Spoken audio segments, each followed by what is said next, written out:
ചോദിക്കുന്നത് ആര് കപ്പെടുക്കുന്നത് ഇവിടെ ചോദിക്കും.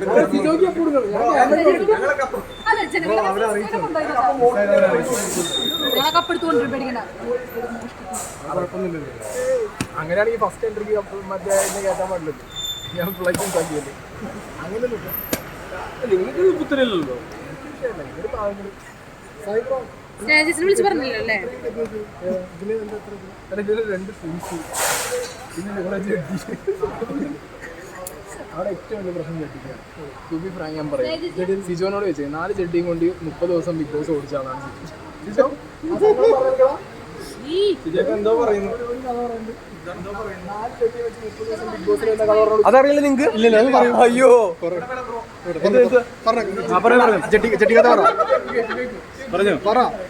ഇതൊക്കെ ഒരു പണിയില്ല. നീ ഇത് എന്തായാലും പറയാം. രസമല്ലേ? അതെ, ഞാൻ ബിഗ് ബോസിലേക്ക് രണ്ടാമത് വന്നില്ലേ? രണ്ടാമത് 45th ഞാൻ വന്നേ. ഞാൻ വന്ന സമയത്ത് അപ്പൊ ഞാൻ ഇടയ്ക്കിടയ്ക്ക് ചോദിക്കുന്നില്ല. എന്റെ വീട്ടുകാർക്ക് അറിയത്തില്ലെന്ന് ഞാൻ വിചാരിച്ചു ഞാൻ വന്ന കാര്യം. കാരണം എനിക്ക് ഡ്രസ്സില്ല രണ്ടാമത് വന്നപ്പോഴത്തേക്ക്. അതായത് ഞാൻ കൊണ്ടുവന്ന 2 ആഴ്ചത്തെ ഡ്രസ്സുണ്ട്. മെയിനിൽ നമുക്ക് എന്റെ ഷഡ്ഡിയില്ല, ഇന്നവേർ ഇല്ല. അപ്പൊ ഞാൻ ആദ്യം ഓർത്ത് ഓക്കെ എനിക്കൊരു 12 എണ്ണം ഉണ്ട്. 12 എണ്ണം ഞാൻ ഉപയോഗിച്ചുകൊണ്ടിരിക്കുകയാണ്. മാറി മാറി കഴുകിയൊക്കെ യൂസ് ചെയ്യുന്നുണ്ട്. ഒരാഴ്ച കഴിഞ്ഞപ്പോഴത്തേക്ക് 2 എണ്ണം കാണുന്നില്ല. പിന്നെ തപ്പി നോക്കിയപ്പോഴത്തേക്കും അർജുൻ 2 എണ്ണം ഒളിപ്പിച്ചിട്ടുണ്ടായിരുന്നു. അർജുൻ്റെ അടുത്ത് 2 എണ്ണം കിട്ടി. ബാക്കി 10 എണ്ണം ഉണ്ടായിരുന്നു. പിന്നെ ഞാൻ അലക്കി പുറത്ത് വെയിലത്തിട്ട് അത് കഴിഞ്ഞ് പിന്നെ എൻ്റെ കയ്യിൽ നിന്ന് വീട് 2 എണ്ണം മിസ്സായി. അങ്ങനെ ഞാൻ പിന്നെ 8 എണ്ണമായി. പിന്നെ ഒരെണ്ണം കൂടെ മിസ്സായി 7 എണ്ണമായി. 7 എണ്ണം ഞാൻ കൃത്യമായിട്ട് ആഴ്ച കൊണ്ട് ഓടിച്ചുകൊണ്ടിരിക്കുകയാണ്. ഒരെണ്ണം ഇടും, 6 എണ്ണം അലക്കും. അങ്ങനെ ഞാൻ പോയി. അപ്പോൾ സെക്കൻഡ് വീക്ക് കൂടെ ഞാൻ പറയാൻ തുടങ്ങി എനിക്ക് ഷഡ്ഡിയില്ല, ഷഡ്ഡി കിട്ടണം. ഞാൻ ആദ്യത്തെ ആഴ്ച പറഞ്ഞു കിട്ടിയില്ല, 2ാമത്തെ ആഴ്ച പറഞ്ഞു കിട്ടിയില്ല, 3ാമത്തെ ആഴ്ച പറഞ്ഞു കിട്ടിയില്ല. അങ്ങനെ 4 ആഴ്ച ഞാൻ എൻ്റെ 7 എണ്ണം കൊണ്ട് ഓടിച്ചു. അങ്ങനെ അത് ഓടി 4ാമത്തെ ആഴ്ച കഴിഞ്ഞിട്ടാണ് ജനങ്ങൾ 7 എണ്ണ കുറച്ച് കൂട്ടി പറഞ്ഞാണ് 3 എണ്ണം ഉണ്ടായിരുന്നു.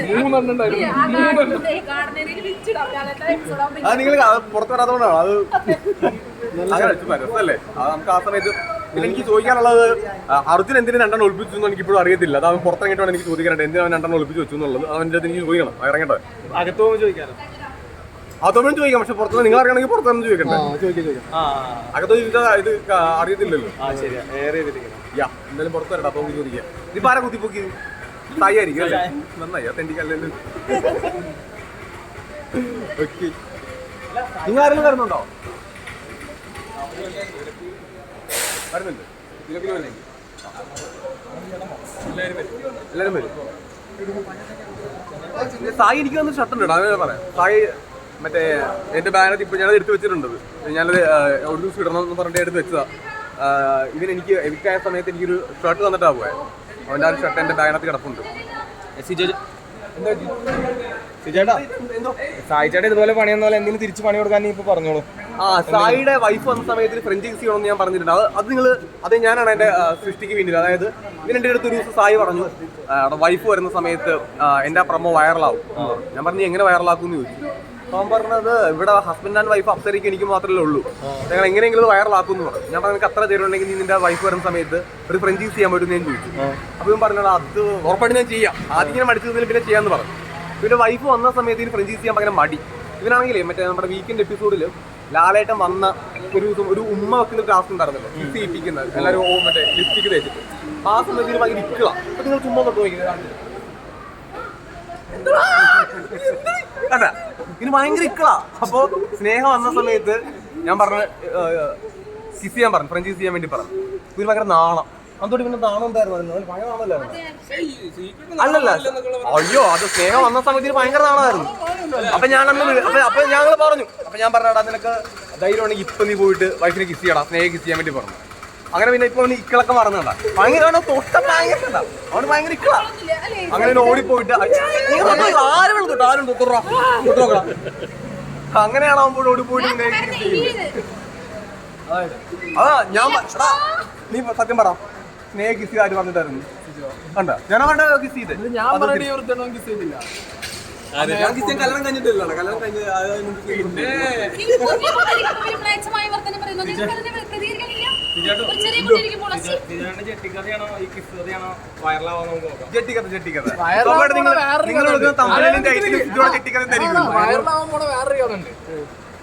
രാത്രി ഉറക്കത്തിൽ കിടന്നു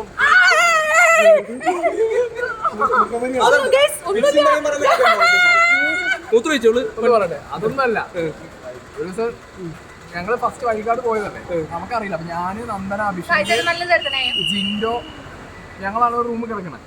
ഞങ്ങൾ നോക്കുന്ന സമയത്ത് രാത്രി ജിൻഡോ ചായയും കുടിച്ചിന് വരികയാണ്.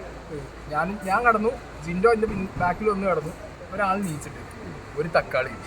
ജിൻഡോ ഞാൻ ഇവിടെ പറയുന്ന ഒരു തക്കാളി, രാത്രി വെക്കുന്ന തക്കാളി. ആ ദിവസം കഴിഞ്ഞ് പിറ്റേ ദിവസം ഓളോട് വെച്ച് കൂടെ പറഞ്ഞു ചെറുതായിട്ട് ഇങ്ങനെ സംസാരിക്കുന്ന ഒരു പ്രശ്നമുണ്ട് ഉറക്കത്തിൽ, നിങ്ങൾ ഒഴിവാക്കി.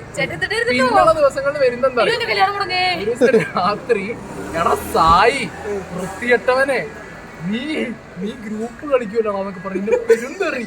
ഞാൻ പഴമാണോ തിരികെയുള്ളത്. ഞാൻ നീച്ച്, സിജോ നീച്ച്, അപ്സരക്ക് നീച്ച് ഇങ്ങനെ ഇരിക്കുന്നത്. ഇപ്പോഴും നീച്ചിരുന്ന് കയ്യും കാലും ഇന്നെ തെറിയോ തെറി.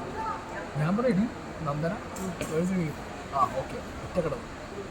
പിന്നെ ഒരു ദിവസം ഏതോ അറബിക്കഥ പാടുന്നുണ്ടായിരുന്നു. ഫുള്ള് രാത്രി നീച്ച ആരെങ്കിലും ഇതൊക്കെ അനുഭവിച്ചാൽ ഞങ്ങൾ അവിടെ കിടന്നു.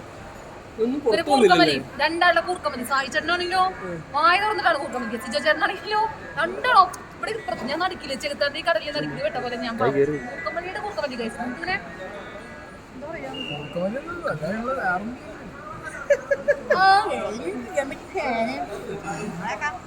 ചേട്ടാ ഫ്ലൈറ്റ് ഒക്കെ മിസ് ആയി ഇഷ്ടം ഫുൾ ടൈം മിസ് പോയിരിക്കും. ഫുൾ ടൈം മിസ് പോകുന്നു ബാഗ് കിട്ടോ ഇതാണ് നിങ്ങളെ കൊണ്ട്. ഇത് സിജേട്ടാ ഈ ബാഗ് ഇട്, സിജേട്ടാ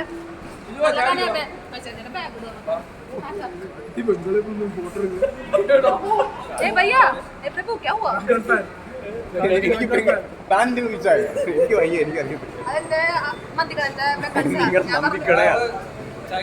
സിജേട്ടാ ഈ ബാഗ് ഇട്ടോ നോക്കട്ടെ. എന്റെ ഫ്ലൈറ്റ് മിസ് ആക്കി.